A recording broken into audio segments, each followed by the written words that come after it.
It's important to clean out your truck bed before you come in for a couple different reasons. The main reason is it creates safety issues for our employees.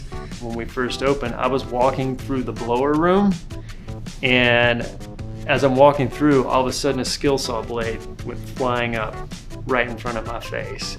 Now, if that would have hit me, it would have hurt me really bad. So it's important to clean out your truck bed, one, for safety issues.